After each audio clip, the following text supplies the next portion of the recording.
Deuce and Mo, Deuce and Mo, Deuce and Mo. They tell you what they know. Deuce and Mo, Deuce and Mo, Deuce and Mo. The podcast that you know. Deuce and Mo. Deuce and Mo, Deuce and Mo, Deuce and Mo.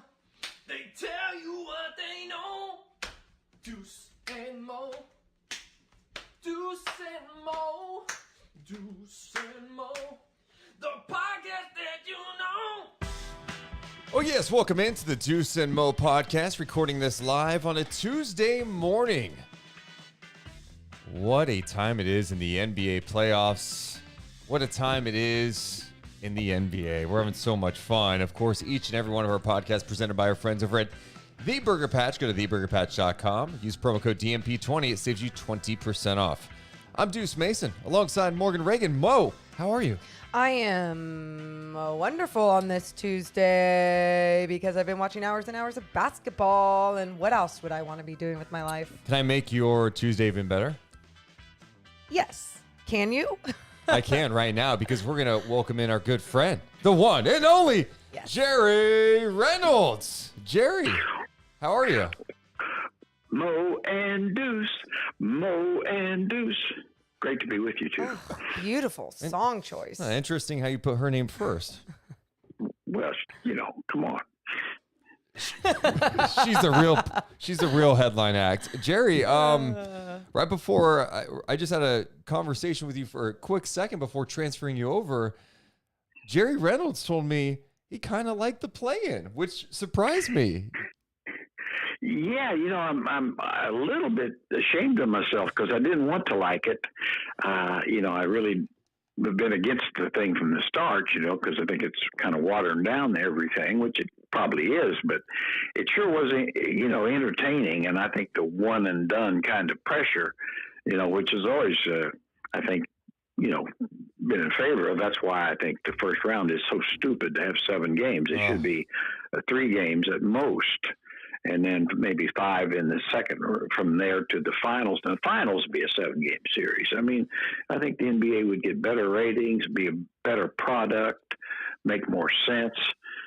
Anyway, but the play-in, you know, I mean, man, you know, at least those teams, it does take away something, the tanking stuff, and which is all good in my mind. And then, you know, I think it'll, as years go, I think there's enough excitement about the play-in that more teams would be interested in being part of it. Jerry, are you sure you're not Deuce's dad? Because you guys have a lot in common with what you have to say about the playoffs being 3 games. I just said this to Morgan the other day. I'm like, hey, it would be great to have it like a 3-game first round series. Well, I'll tell you what, I think that was a traumatic thought that I'd be Deuce's dad, but that's okay. More like great grandpa. I mean, the age difference there is. Get out. You know, well, I mean, like I say, I've never wanted to confuse my age of 78 with becoming a mature adult. So, what's been your favorite? I know it's early, but what's been your favorite thing? Maybe favorite thing you've seen so far in the playoffs? well, I love the Nets Celtics series. Obviously, there's so many storylines there, and of course, just two very gifted teams. I mean, certainly the Celtics, I think, are the better team, but as long as Durant and Kyrie with their talent level, I mean, they that gives them a chance every night due to their offensive ability. But I think that's, to me, is the most interesting series to date. Yeah, and do you feel like Jayson Tatum has just taken the next step. And I think sometimes we underrate him and then other people want to overrate him. But then right now, what you're seeing, especially in that last game, it's like he's doing it on both ends of the floor. He really is. He's a great young player. I mean, there's no doubt about that. I think he'd proven that before, but I think he's raised it up a notch. I mean, it'd be hard to say, really, with the exception of Larry Bird, there's never been a Boston forward or better than he is. You know, I mean, Paul Pierce was really never quite that good, as great as he was. So that, to me, that's saying something. You know, he's at that level already. Yeah, I've been so impressed by how he's been playing really since the Celtics started to turn their season around. But, man, I thought he looked better than Durant last game. And I know KD's probably going to bounce back, but I give Boston a lot of credit for how they defended Durant. They got physical with him. They forced him into some really tough shots. Yeah, I think you've got to. And I like that about the playoffs, by the way. You know, the refs, you know, basically get back to calling the game like it was before, you know, where every little tinkle tack is not a foul. You know, the old, oh, there's contact, no call, or there's contact. Well, sure, there's contact, but if it's not a foul, it's not a foul. And they're trying to kind of let the game play out a lot more. And I like that. Yeah, I feel like they're respecting the teams that are trying to set their tones early in these games. You know, you saw obviously what the Celtics were doing, setting the tone early against Kevin Durant. And then you see like the Warriors, for example, and what they've been doing, setting their tone early as well. I feel like if you identify like that as a team, things are going to go your way, especially in the postseason on the defensive end. Oh, I agree. I mean, I think it's always been that way. I think the officials will always kind of go with give breaks to the more physical team, the more physically committed team. You know, so the old deal is like, well, if they're not going to call every foul they can if in fact there's quite a bit of contact out there. So if you go out there and establish yourself physically and just effort wise, I think you'll get a few breaks that way. And of course you'll establish the tempo of the game. And as you pointed out, I mean, you're seeing more quick double teams. I mean, the Warriors of course are so much fun to watch with how they play defense as well as offense. I mean, they do everything they can to speed the game up, and you see why. But I mean, with Boston, I mean, it definitely they're going to try to make the game physical, and that's not how Brooklyn wants to play. You just mentioned Golden State. We were watching that game last night, Jerry, and man, I mean that lineup when you got Curry, Clay, Poole, Wiggins, and Draymond out there, they do some nice things defensively, but offensively, I don't know what you can do against that lineup when Poole is playing like he is. It's not just his shot making. I mean, he's playing with confidence, behind the back passes. I know he's improved this year, but he's looking like he's getting even better right before our eyes in the playoffs. Well, he's playing like an all-star. He really is. I mean, I've watched him all year, you know, and it's like many games he's getting limited minutes, but he almost always was a kind of a game changer. And how he's not listed as the most improved player, you know, in the league, it's like, are you kidding me? I mean, to me, he and Desmond Bain are the two guys that probably ought to be 1 and 2 in that category. But anyway, he's terrific. I mean, you talk about a bargain. He might be on the best bargain contract in the history of bargains. And it goes to show you, hey, draft well. It doesn't matter where you draft. I mean, they get him at the 28th pick, and it wasn't totally a smooth sailing for him to start. You know, they were patient with him. He developed. They've got a culture. He soaked it up. He was around some good players, and what do you know? He's coming into his own in front of us. Yeah, exactly. I mean, when you look at it, it's like, yeah, Jordan Poole and of course Draymond, a second-round pick. Basically, you've got a team that's a big part of who they are, just drafting well and developing. And I think, as we've talked about before, obviously you want as good a pick as you can get, but truly a high percentage of the best players in the world weren't drafted particularly high, and they won't be again. That's what's so crazy too, Jerry, because you look at some of these squads and you look at the way that not only that they draft and what kind of position it puts them in with the cap space and so many things you can benefit from seeing talent late in the draft. And I think sometimes it confuses me when I look at organizations that don't do this correctly, because I go, look, do you not have the right scouting staff? Does it go more to the development squad? Does it go more to the culture of the organization? Or is it just a combination of all those things?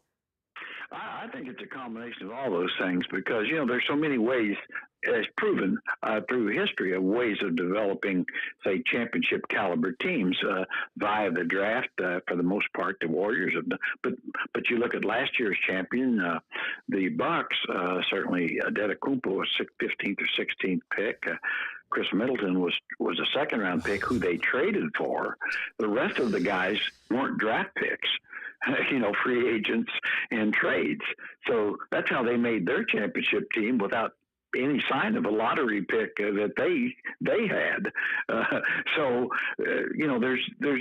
There's different ways of doing it. It's like Oklahoma City's trying their way. Will it work? I don't know. And then other teams, the Lakers over the years have just kind of tried to free agent and buy their way into it. And certainly it's worked in years past. It didn't this year, but, they have won many championships that way. Yeah. But to your point, Morgan, I think you're exactly right. I mean, I think it's, you have to draft well, scout well. Miami's another case of a team that has picked up guys, late picks like Adebayo, Jimmy Butler's a 30th pick. Of course, he got by trade. Tyler Hero, not a high pick per se. Right. Duncan Robinson, a no pick. Max Struss. I mean, they've done a marvelous job of picking up guys late in the draft and/or finding guys and developing them. Jerry, you've worked like every position there is in basketball, and I'm curious if you have ever felt like, oh man, I was impatient with a guy, or I gave up too early with, a woman or a man within all the jobs that you've had throughout professional basketball.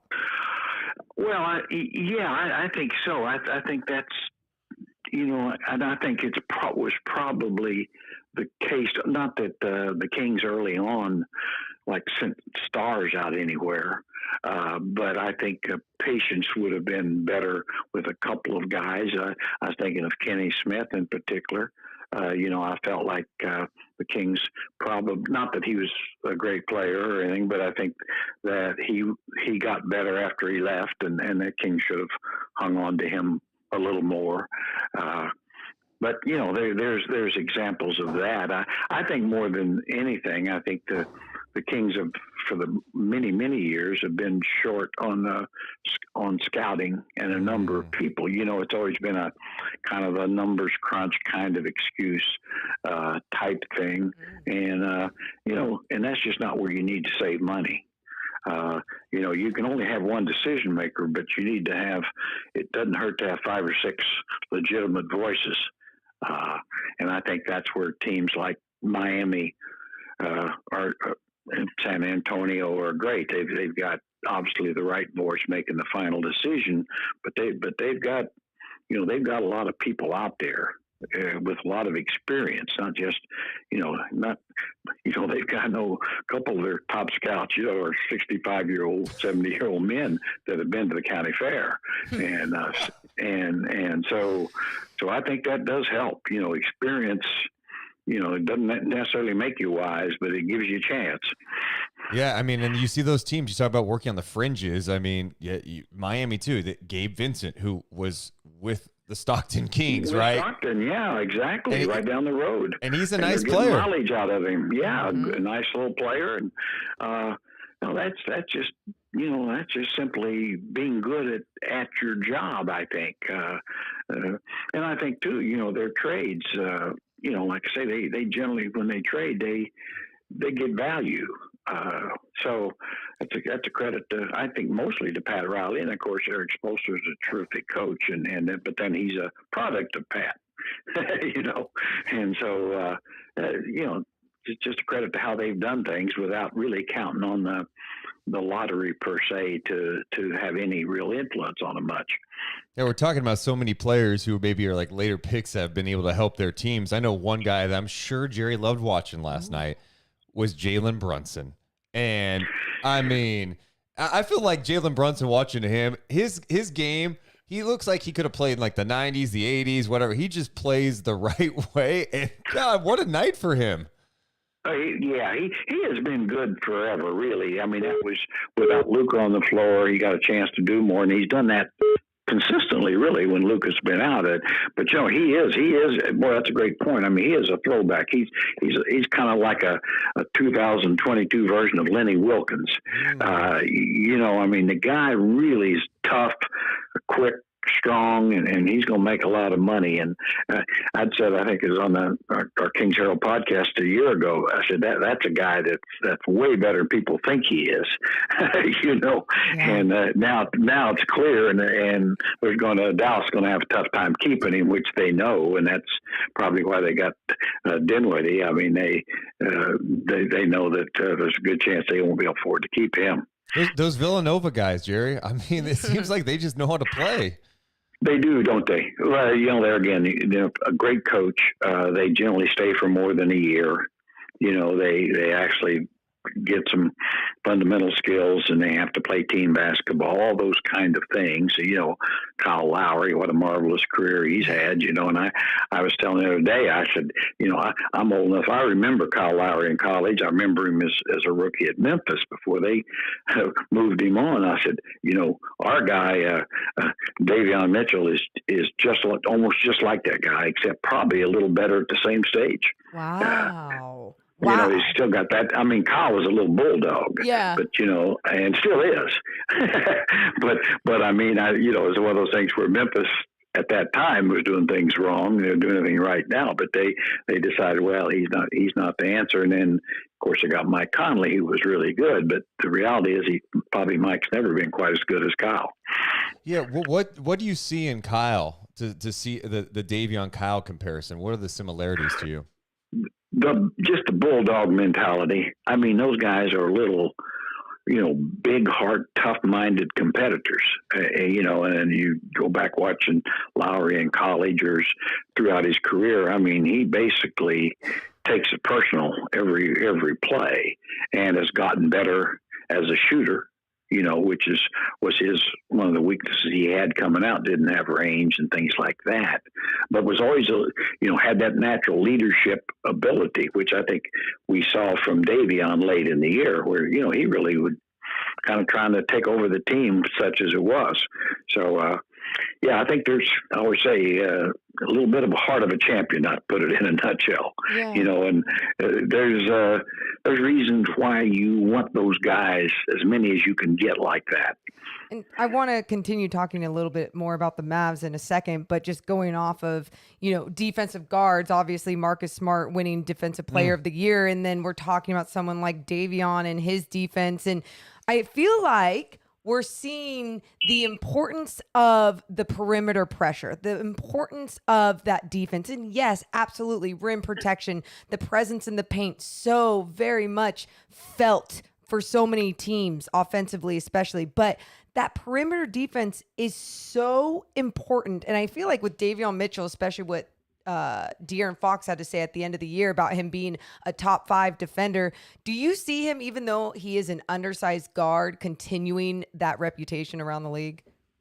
Oh, absolutely. I think we saw late in the year, opposing teams were actually kind of scouting for him, which is, basically they were doing everything they could to get him off of the main scores. They're setting higher screens, more screens, anything to get the little pest off of their guys and create switches.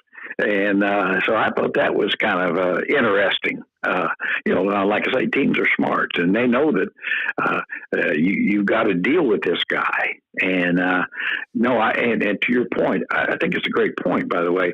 I really do think that the wing guard, anybody that's pressuring the ball pretty much all over the floor and on the wing defenders, guard defenders, are more valuable than the rim protectors, because to me, the only place the rim protectors are more valuable is 6 foot around the basket. The other 88 feet, those guys, the other guys, are way more valuable. And I think we've seen that. I mean, as good as Gobert is, a lot of times in the playoffs, he becomes kind of taken advantage of. because you go small and there's nobody for him to guard. We saw that last year with the Clippers. And I mean, not that he's not a great defender, he is, but the game has changed so much that the 3-point shot is so much more valuable in the game today and such a bigger part of it. Well, a rim protector has no role in that. You know, he basically is just the guy picking up the penetrating guard that kicks out to the open shooter. Right. And you look at last night, Jerry. Look at last night with Dallas and Utah, and then Gobert being in the middle, being the defender that he is, having some nice blocks in that game. But Kleba hitting all those threes, like that's exactly what you're saying. Like the game is going that way. They were able to actually hit some of their outside shots last night. Get those paint touches. Yeah. So now with someone like Rudy Gobert, are you going to want to see him come out in game 3? Or is it just going to be like, this depends on if Luka is going to play or not? Well, you know, I think Quinn Snyder's in a tough spot as a coach, and I think he's a terrific coach, by the way. And I actually hope he gets fired and then Kings hire him, but that's another story. Sorry, Quinn. But yeah, I think he has to play Gobert, even, you know, like last year. I mean, I think just because he's Rudy Gobert, you know what I mean? Mm-hmm. It's just one of those things where, from a coaching standpoint, you really can't do that almost, and it would cause more problems than probably it'd even solve. But yeah, it's. I mean, the only thing I'd do if I were Utah, I'd really try to play more zone and try to cover the wings a little better that way. But and that way you could keep, you know, Gobert in there easier. But so it's an interesting call. But as you said, I mean, Kleba, you know, he doesn't want to play around the basket anyway. He has no post moves. Yeah. So next time he posts up will be the first time. It was killing me. I thought Utah's defense at times was just dreadful. I mean, how many open looks that like Finney-Smith or Kleba they were getting? They were going under on Brunson a ton. It was tough to watch. I do want to go to Minnesota-Memphis for a second. It's one game. You don't want to overreact too much, but Jerry, I'm going to overreact on this. Anthony Edwards looks special. And I mean, this guy's 20 years old. Looks like he's got fun. He has fun playing the game. He could do a little bit of everything out there. He looked like the best player on the floor in game 1. Yeah, well, he was, you know, and I don't know that, you know, because his outside shot sometimes comes and goes a little bit, but that doesn't change the fact that he is a big time talent star. I mean, to me, he's a livelier version of Mitch Richmond almost. You know, he doesn't have the post game Mitch had at early age like that, but he's definitely a better deep shooter early and a little livelier. Not that Mitch was pretty lively, but this guy is just off the charts and just strong and powerful. He's a major star in the making, and you know, certainly looks like he wants the limelight, you know. I mean, that's for sure. But I'm like you, I'll hold off on I like the job that coach has done up there. You know, they've done a nice job, as is Memphis. Two outstanding coaches should both be considered coach of the year, although I understand you know, with Taylor, I mean, he'd probably be the top choice, but I still think Memphis will win it. You know, as good as John Morant is, sometimes he kind of just dominates the ball, maybe to a fault, and a little bit like Trae Young does occasionally. And you know, they're so good, and Doncic does too. I mean, with great players like that, sometimes when they're not having good games, there's a lot of wasted possessions because they're still trying to do things they usually can do. And you know, when you get 30 points on 29 shots or something, that isn't really productive. Yeah, and I mean, it's wild because you know how talented Ja is, as you said, but they've actually played really well without him this year. So it's up to Ja to kind of find that balance of getting staying in attack mode, but also making sure everyone's involved. And then it's also like Jaren Jackson Jr. has to be able to stay on the floor. He can't be in foul trouble because the Adams cat thing did not look good at all for Steven Adams. Yeah, that was Steven's been a valuable player for him all year, but he wasn't. He was of no value in that game. I mean, obviously Clark was the better value out there, and so that'll be interesting to see how that plays out, But like I say, I think with Ja, as good as he is, with Brooks and Desmond Bain, I mean, they got some guys that can score and score effectively, and I think if Ja get back to 17 shots, producing 25 shots or so, and making sure those guys are getting some good looks, Memphis have a much better chance of winning and going forward. So, Jerry, all of the votes are in. Awards are being handed out. We talked about Marcus Smart a little bit earlier, Defensive Player of the Year, and how cool that is. It's a guard. But it's funny, too, because we were doing a watch party last night with the game, and there's so many people who are very much prisoner of the moment. We're watching Jokic out there play, and all these people are saying, see, this is why he can't be MVP, because this, and this. And it's like, yo, guys, votes are already in. Do you think that they should, instead of extending when they announce who won MVP, announce it before the postseason? Or does that even bother you? Well, it bothers me a tiny bit. I really do think if it's a regular season award it before this playoffs start. That would take away, it's what it is. It's a regular season award. Yeah. So present it at the end of the regular season. Because, a lot of times it just confuses the issue. You see it in other sports as well. NFL or Major League Baseball, they do the same thing, but it's a regular season award. And certainly he should be considered for MVP based on what he did in the regular season. He wouldn't be my choice. Honestly, my choice would be Giannis Antetokounmpo, because I think he's great defensively as well as offensively. I think he's the most impactful player, and no disrespect to Embiid, who's had a marvelous year, Jokic. But I know if I was a GM of a team, they say you can have any of these three guys, I know who I'd take. It'd be him. Wow. That's a good point. When you look at it. It's so tough to look at. And you know what, Jerry, I think with this MVP race, it seems like it was so close. It sounds like it's going to end up being Jokic again. But I think the discourse gets weird, because then it turns into people just shitting on all the other players. And it's like, no, like Jokic is great. Embiid's great. Giannis is great. It doesn't have to turn into that. It's been a fun MVP race. Even on the outside, you can mention Booker. There's been so many names. It's been a fun race. Yeah, it really has. I mean, like I say, there's plenty of other guys, that deserve credit. Jayson Tatum, I think, is one that you really have to put in that category in my mind. As an MVP caliber player. DeRozan until kind of the end of the year. Chicago would be nowhere without him. And so, but I think they got the right three, let's put it that way. And I have no problem with, if Embiid's the pick, I got no problem with that. The reason I would have taken Antetokounmpo was just overall and as first choice among the three for anything is that he's great defensively and he stays healthy. Yeah. Pretty much. And that's the only, Embiid has been healthy this year for the most part, but that's not been his history. So it's always a concern, I think. Right. Not only it's sad, because I think that's one of the things that Embiid was saying during the regular season was like, hey, like I'm finally healthy. What else do I need to do to win MVP? Do you think when the trade happened and James Harden came to that squad, that things just started?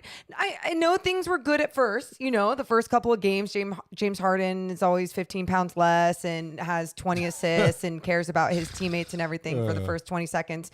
But it feels like Joel Embiid's game stayed the same, but it wasn't as cute or exciting to people around the league or something. They weren't winning as much and when Harden came over. Yeah. Yeah, well, I think the just overall James Harden thing itself probably took away from Embiid a little. And it's not his fault and shouldn't have, but I think, Harden's just a terrific player, but I'm not a fan. Anybody quits on two teams to get to another one. I choose not to be a fan of that. But he's an excellent player, and I think he has fit in well. I think, Embiid is now, back playing it, very comfortable getting his numbers and more importantly, Maxey, I think, and Harden has helped Maxey, who I loved anyway, but he's helped him take a real giant step forward, I think.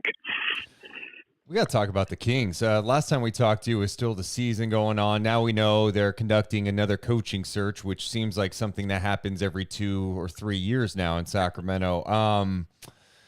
There's a lot of names out there. You know, we've heard some of the reports about Kenny Atkinson. You've heard Mark Jackson, Steve Clifford, Mike Brown, D'Antoni, a couple of assistants, Darvin Ham, Charles Lee.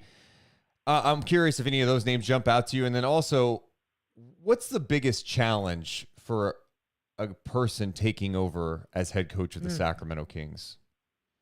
Well, the biggest problem is winning games. Simplified here. Right now, the roster isn't good enough to win consistently. And any head coach is, I don't care if they get Red Auerbach out of the grave. This team is not ready to win consistently. I say they've got probably three quality starters for sure, and they need. And I think I'm a fan of Harrison Barnes, but I think he's kind of the third best player on this team, and he needs to be the fifth best. And until unless they can rectify that to get a couple of guys better, really more talented than Harrison. I mean, it's no disrespect to Harrison, but we know that if you can do that, make as good as he is, make him fifth best, then you're going to be pretty darn good. Yeah. I guess my standards are so low for the Kings right now. And I mean, just, I do understand, Morgan. Go ahead. Yeah, for good reason too. And it's like, even when I talk about, because you're right, you're absolutely right. Harrison Barnes needs to be the fifth best player on this team. Realistically, that is not going to happen next year, right? So then I look at them being on this coaching search and looking at the names that are circling the Kings so far. And I'm like, who's the guy that could be like, okay, I can take these ingredients and somehow make a cake out of it. It's not going to be the best tasting cake, but it's going to be a cake that could get you to the postseason. That's what kind of cake I'm looking for, Jerry. And do you feel like there's a coach out there that is capable of making that cake out of this squad? Yeah, but I think I don't know that Miami's going to fire Eric Spoelstra, but short of something like that, I'd say, I'm kind of like you. I've got my standards; they're currently very low too. But to the list of the potential candidates, no, I don't. Yeah. It'd just be a lie. With the current, you make a cake, but it might be kind of flat and untasty. That's all I can say. They just have to get more talent. And as you say, I don't know how they do it. I wouldn't want to have Monty McNair's job. I think the number of assets they have in order to try to trade to get something is pretty limited. Cap room is pretty limited.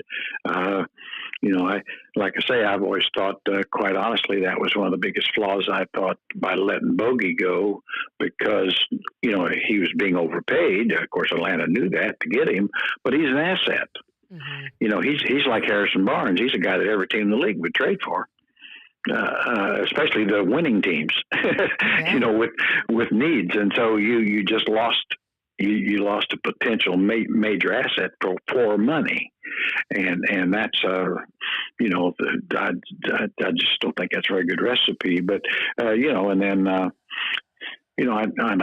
said before, and I know I've been criticized for it, but I believe it. I thought signing Fox to a max contract before you needed to was a mistake, because he was going to be restricted, which meant you could match any offer, and any offer that he got would be far lower than what he currently has.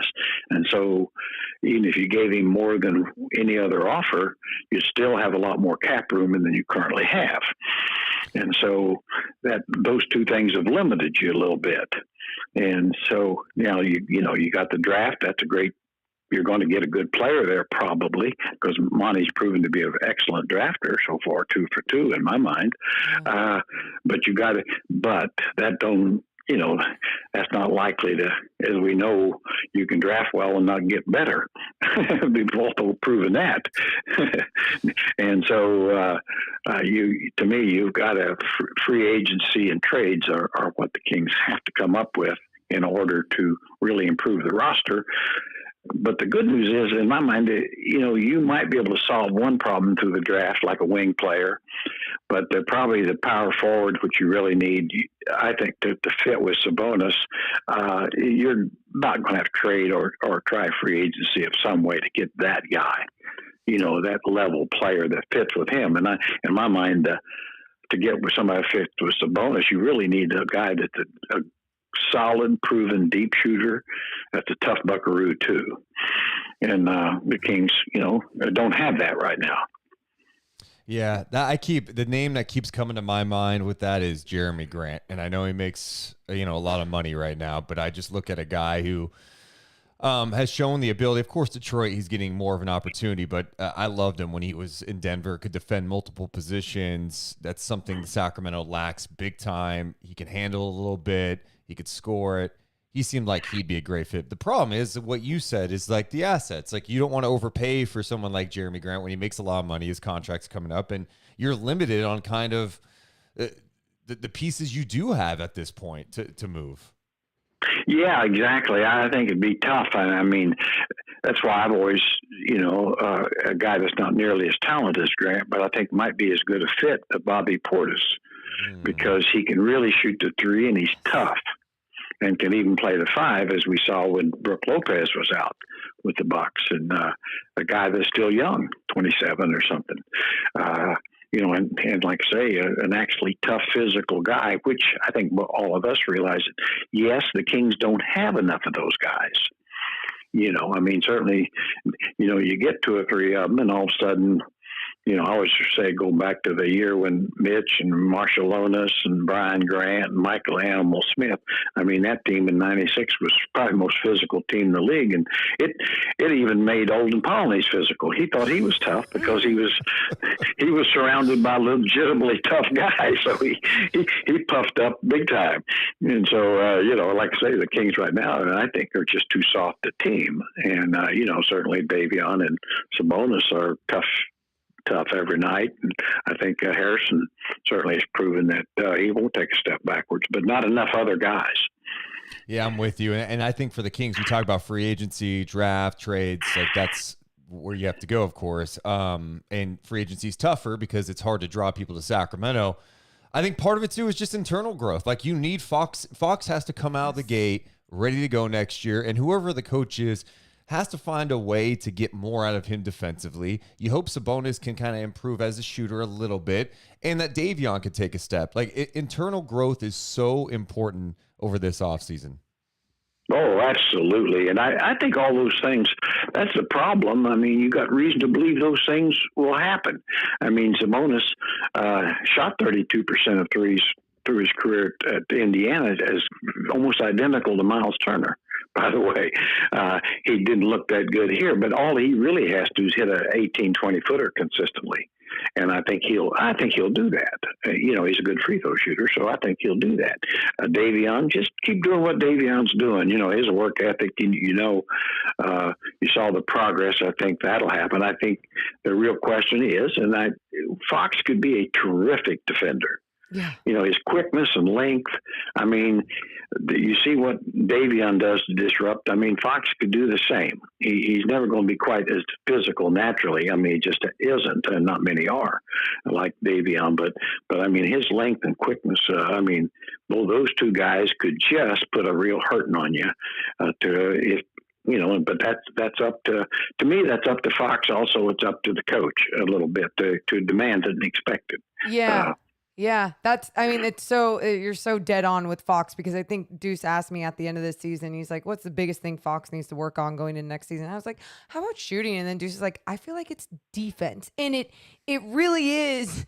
It's his defense. It's both. But you think about him as a defender, it's there. He's capable. We've seen those flashes. But he has to not only dive within to make sure it stays consistent on the floor. But I also feel like he has to be paired with the right coach that not only brings it out of him more, but also teaches him the right way. There's times I feel like with De'Aaron Fox, he was never taught basketball the right way, probably going through AAU and then some college, being the best, quickest player. You're told, hey, head down, get to the rack, or do this, just be handsy defensively. And I just feel like he needs to be taught these different fundamentals, especially defensively.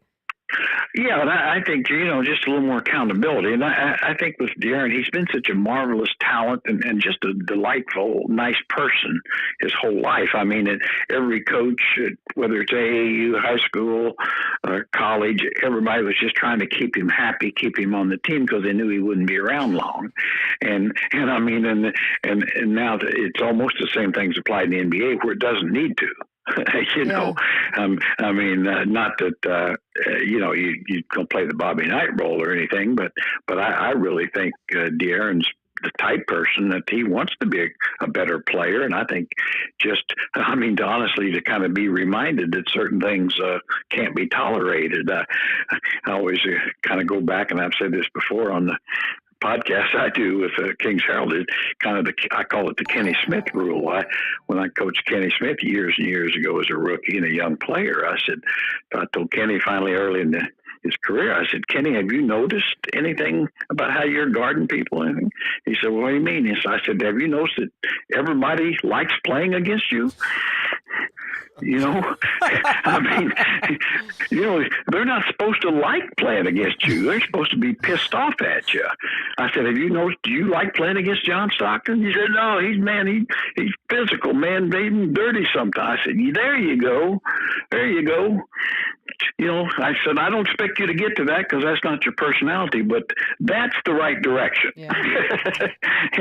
and I think, and I think with Fox, that's all he has to do is get in that direction. Understand that no, you don't need to be comfortable to play against. Jerry, I know he's not the sexiest name ever, and that's why I'm really intrigued by Steve Clifford potentially as a head coach, or like be a part of the coaching staff, because he's a guy that I feel like's gotten the most out of his teams defensively, got the most out of that Charlotte team, even Orlando that featured Evan Fournier and Vucevic out there. They were a top 10 defensive team. Like that's why I'm intrigued by Steve Clifford. I feel like the Kings may need someone that has a defensive acumen that can teach those principles and really dive into that stuff during training camp and set the standard for the season. Yeah.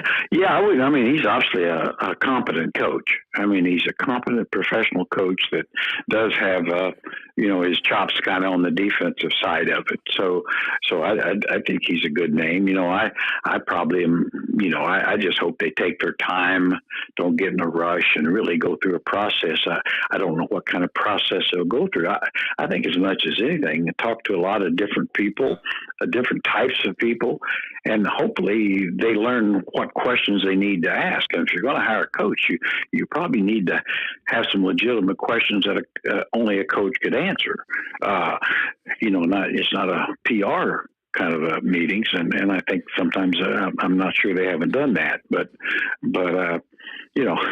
I'll tell you what, I've got a couple of guys I take out of the box that would, and I don't think they'll be hired or wouldn't even want the job, but my all-time favorite, I think that would be a terrific coach for at least, a little bit of probably not long term, but 3 or 4 years.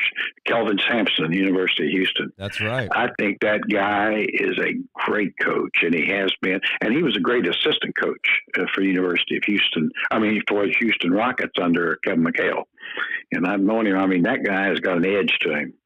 I guarantee you there'd be some hurt feelings if he were, there might be a couple little tears in the locker room once in a while, but, and I don't know that he'd take it, but I'm just saying, I have no doubt that he's got enough edge, he'd have an impact, on some guys, and for the better, for the most part, there's probably a shelf life on him, but there is on about all coaches.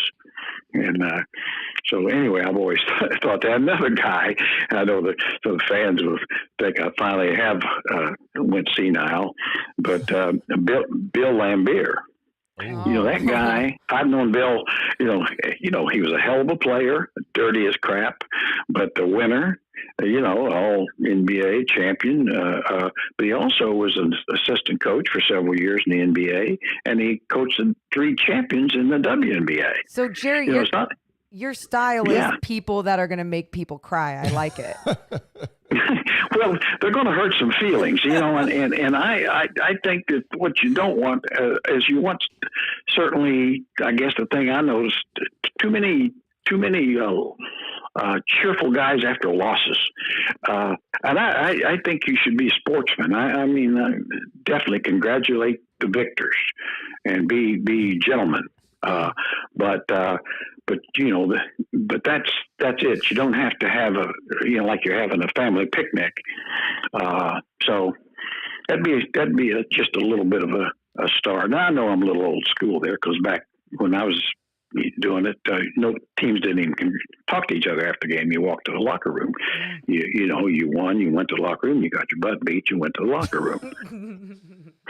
Jerry, you mentioned Lambeer. I'm interested because I'm more than aware of his resume, especially in the WNBA. Why do you think he hasn't gotten a look if he's led a WNBA team? Like, is there something that turns off front offices around the league about him? Yeah, I think it's basically his playing career. Bill, there's no doubt Bill managed to offend everybody over the years as a player. And I think a lot of people haven't forgot that. I know I coached him. I couldn't stand the damn guy. I thought he was but I got to know him, and he's very bright, and, he's likable. Like I said, I felt guilty for liking him, but like he said, I did what I had to do and help us win. He said, I know I was dirty. So he said, me and Mahorn, that was our job to scare the other team, and most guys in the league were scared of them for good reason. But I think that's the reason, and I understand it. If you, as a player, you offend pretty much every front office and coach and GM along the way, and players that are involved, so it definitely a stigma attached. Jerry, I was curious what you thought about the DeMarcus Cousins interview with Mark Spears that came out yesterday. Like, what jumped out to you? What was your reaction?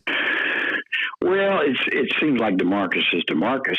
He's basically kind of taking no responsibility or accountability for anything. DeMarcus is, he made his own bed. Sometimes if you wet the bed, you're going to have to lay in it a little bit. So, I thought he was kind of copping out.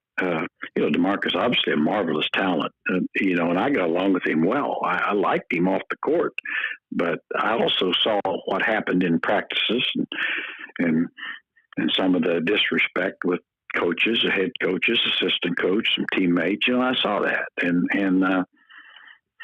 really with just wonderful people like Jeff Petrie and Wayne Cooper. The disrespect he showed them. I can't forget that and give that a pass. Yeah. And so, and there's a reason, and I hope it works out in Denver for him. I do. But there's a reason he's been way before 5 teams here lately. So it's up to DeMarcus. He's not the same player, and I think, and maybe that may be the best way of him getting back on track. Just is that he knows he's on short leashes, and so, but like I say, overall, it's a shame. He probably would have been the best player in Sacramento Kings history had he maybe approached it differently. Certainly the stats tell you only part of the story, because I've said many times every losing team has a leading scorer. Yeah. And sometimes that's the reason the team's losing. Yeah. It's so sad, because you do look back at this time and you look at the mistakes made on all sides with, the organization and with DeMarcus, everyone has to accept accountability for these mistakes. And you just wonder if everyone was mature enough or had things under control during this time, if everything just really could have been different, not only in Sacramento, but even for DeMarcus Cousins and his legacy that he's going to leave on the NBA floor.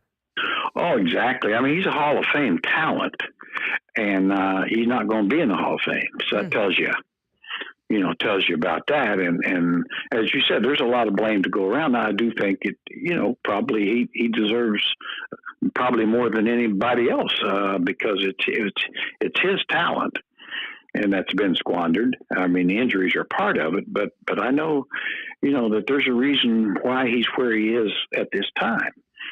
Kind of on short deals and things of that nature. But it's sad, and he was such a nice person off the court and good for the community. It's just one of those guys that kind of a Jekyll and Hyde. Once the ball went up or whatever, and he just things changed, and not necessarily for the better. Yeah, Jerry, I remember when when he was here for a pre-draft workout. I was there for that, and I remember walking away going, man, the Kings should draft this guy. I know it's a risk because you had heard about the concerns, but you also knew that this is a young man.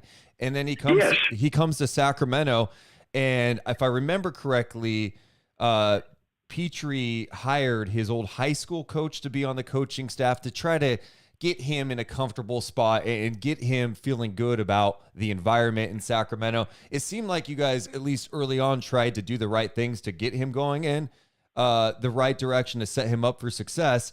And it probably also didn't help that missed draft picks happened too, right? Like if you draft Dame Lillard, what does that look like with Cousins, right? Does Dame become that alpha, and does that change? Well, I don't know. I mean, it's like they tried everything. I mean, I remember getting the center, guys from Houston, the 6'5" guy that wasn't. Chuck Hayes. Chuck Hayes, yeah. He was going to be kind of the mentor, and I always remember about in the first month, him saying, basically, blah blah. I can't mess with this guy. This is hopeless. And because he tried to mentor him a little bit. I remember Paul Wessel hired Truck Robinson, for that express purpose, and I think Truck was wanting to fight him about every day after about the first week, and. So it was just bad. I mean, at some point, I really believe DeMarcus had a problem with authority figures, and he really needed. Honestly, I felt, and I'm not a psychiatrist, but I think he needed that kind of help and just wouldn't take it. Oh yeah. It would have been good for him, and I know it was recommended, and the team tried to give him assistance and all those kind of things, anger management, different things, but he just refused at that time. But so I don't know. There's always a lot to go around, and people, everybody has different opinions, and it usually is based on what position you were viewing the situation. If you were in the 10th row, you looked at it one way. Maybe if you're on the first row, you might have looked at it differently. You know what I mean? Yeah. And but I certainly think DeMarcus is a good person. I really believe that. But I think is how he's handled authority figures, competitiveness, all that is probably couldn't be much worse. And you see it with officials. Our fans think he always got bad, was treated unfairly. Well, if you're an official, it's like, I know every official in the league talking about, boy, this is they feel like it's refereeing two games when they refereed the Kings back in those days. They talk about it, it's like, oh my God, this guy is, and so, it's a never-ending story. I, just saw the little episode last night of Will Barton and him getting into it, and it's like, yeah, well, we'll see. I know it is sad to see, and especially because he got ejected in the game the night or like the day before this article came out, right? And it's just like, man, this is really telling to who he still is, and it is sad because you do wish that not only does he have the resources to get professional help, he has to take it upon himself, reflect, and obviously accept accountability. And I mean, hell, if Chuck Hayes, the nicest human in the entire world, couldn't even handle it, I can't imagine what things were like. But I want to ask you one more thing about the piece and what he said, Jerry, when he said he was the best player in Kings history. What did you think about that? Well, he's incorrect, of course. I mean, Chris Webber has been the best player in Kings history to date. And that's proven by the fact that Chris is in the Hall of Fame and was the best player on a whole bunch of 50-plus, 60-win teams. And DeMarcus, his stats might have been similar, but like I say, there's really no comparison. And as I said earlier, I mean, could DeMarcus have been better than Chris? Absolutely, I think he could have. I think his talent was that level, but it certainly wasn't achieved. And I just hope for him that even with his diminished abilities, physically due to legs and different things, that because he could still be a $10 million player. I mean, he has that much talent, even with all the injuries, just to find a way to get along, use your skills, be a little more positive. You don't ever have to soften totally, but he could still have 4 or 5 very productive and make a lot of money if he could just make some minor adjustments. Jerry, I do want to end on this note because it's a name that maybe some younger Kings fans may not know, and we have a whole bunch of people who are younger. We got people who've watched the team for a long time, but the name Wayne Cooper, and it was very sad to learn about Wayne passing away, but he was such a fixture in the Kings front office during those great years. I know you knew him quite well. What will you remember most about Wayne Cooper, the person, and just his impact on the Kings during those years? Yeah, Wayne, of course, Wayne and I had offices right next to each other for years and years and years. And I'll say that the first thing that I think of is, being around Wayne for about 20 years, I don't think I ever had a bad day with him. He was such a class guy, really helpful to Jeff Petrie, really gave him some insight, certainly I think was good at his job in every way. And, just one of those guys that had been a good player in the league for a number of years, came as a kind of a developmental coach. And then really, I think his value is such that Jeff really saw him as a really important part of the franchise, and he was. And, very, very important during those great years. So just such a wonderful family man, great family. Wayne made a good living throughout his playing and front office years. And it's just so sad that, and he, not one of those guys took care of it, just didn't get a chance to enjoy his retirement like he should have. And very sad about that. But, just like I say, very much will be missed, and the Kings franchise had a special guy there, that's for sure. Yeah, he was there a long time and part of some pretty magical times in Sacramento franchise history, really the best times in Sacramento franchise history. Jerry, it's always good catching up with you, man. Hell yeah. And I'll definitely have to probably give you a call offline just to talk some more hoops because. Well, anytime. Love talking to you guys, and well, like I say, it's one of those things we all just gotta, you only get to live once, but if you do it right, once is plenty. There you go, Jerry Reynolds. We appreciate the time. We'll talk to you soon. Anytime. Thanks, guys. Bye, Jerry. That's the one and only Jerry Reynolds. Love that, man. Some interesting perspective on everything. We kind of hit on a little bit of everything. The Kings coaching search, playoffs, Boogie, and, of course, ending there highlighting Wayne Cooper. Yeah. No, just Jerry is just so fun to talk to about hoops. And I just love that although he's not working as a broadcaster or anything else anymore, he just loves the game, watches the game, soaks it all in, obviously still does podcasts, interviews, and all that as well. We should mention that today's podcast presented by our friends over at Revitalize. Yeah. Hey, if you are thirsty or dehydrated from, I don't know, enjoying some beverages during playoff games, or if you're working out and you're like, I need to rehydrate. I need those electrolytes. You need to go to your local Rayleigh's or Bel Air. Go to the alcohol aisle and you'll see Revitalite right there. You'll see that beautiful bottle and you'll just want to chug the whole thing. Yeah, no, it's true. And I probably have far too many Revitalites, but hey, there's never too many Revitalites, I guess. Purple, which is grape, is my favorite flavor. It's my favorite. And don't start calling it purple because I called it purple. It's grape. Son of a... Either way though, I love Revitalite so much. I've just started trying to work out again. And you know, when you're just like not in the mood to drink water, it's really nice to have a Revitalite there. And it's really nice that it's not Pedialyte because Pedialyte is for stupid babies. Are you a stupid baby that's listening to this? If you are, you shouldn't be listening to this, you stupid baby. Go to the liquor aisle. That is where you get Revitalite. Yeah, so go to drinkrevitalite.com. Check it out, Rayleigh's or Bel Air. Also, one more thing. When we are at the Burger Patch eating lunch On April 20th? On April 20th. On 420? On 420 at noon. We're going to be there at noon, stay for a little, for 1:30, 2 o'clock, whatever it is.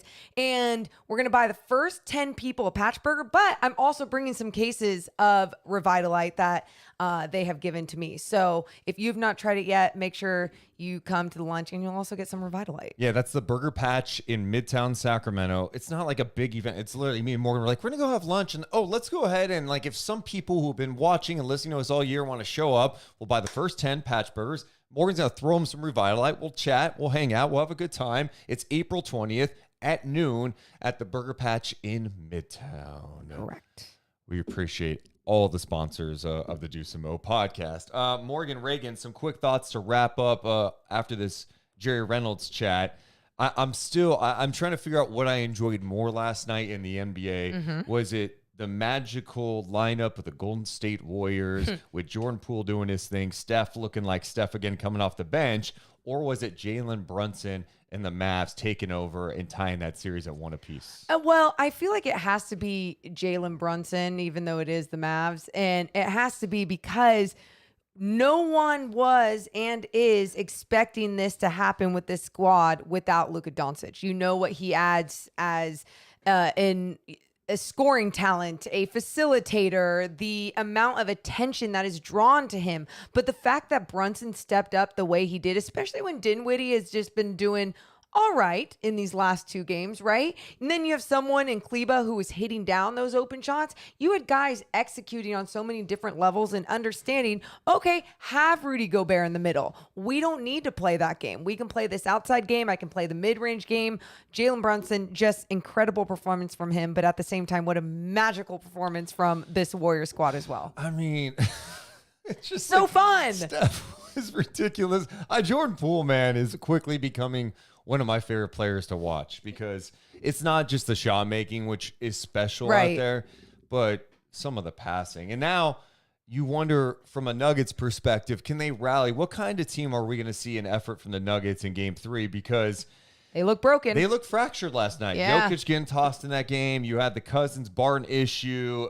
It just looks like a mess right now. It looks like a frustrated group that has no answer for what the Golden State Warriors are presenting. Yeah, I still think they can get one at home. I know after these last two games, it's like, really, how? Like, look how perfectly these Warriors are playing. Can they make all those shots all the time? Maybe, because they do have guys in the depth to be like, okay, Steph's having an off night. Here we go, Clay. Okay, Clay's having an okay, Jordan Poole, you're hitting these shots. And there you can still go down the list, right? So I feel like it's going to be tough, but the adjustments that need to be made is mostly just within themselves and that mentality. Like, they stop believing after the Warriors start stepping on them, and they have to find a way to make those in-game adjustments. Because what we saw from yesterday is that they started off the game well, but the Warriors figured things out and then started creating magic. Nuggets had no answer for that magic. And also Jokic taking a lot of shots. It's great. Who else is going to step up and contribute? And I'm really looking at you, Aaron Gordon. When does he get back? When is he's out, right? Aaron Gordon's out? You're an ass. I didn't see him. You're an ass. They need a lot more from him. They do. For sure. We appreciate everyone hanging out with us. We're going to be live again in a matter of hours. We're going to be live on the NBA's Twitch channel. Hell yeah. Twitch.tv/NBA. We're going to be live at 3:30 p.m. Pacific time. We'll be with Dom 2K going over some NBA playoffs. Yeah. And then we're going to be live tonight for NBA playoffs. We'll start with Heat Hawks and then go into the watch party for the game of the night. The T-Wolves taking on the Grizzlies in a big game too. If you're on YouTube and you have not tried Twitch, hey, go make an account. It's super easy. It's free. And then find Deuce and Mo and follow us and the NBA. So then at least you can catch that at 3:30 p.m. We love you guys, but we got to go. You all have a wonderful rest of your day. Thanks for being here. See ya. Deuce and Mo, Deuce and Mo, Deuce and Mo. They tell you what they know. Deuce and Mo, Deuce and Mo, Deuce and Mo. The podcast that you know.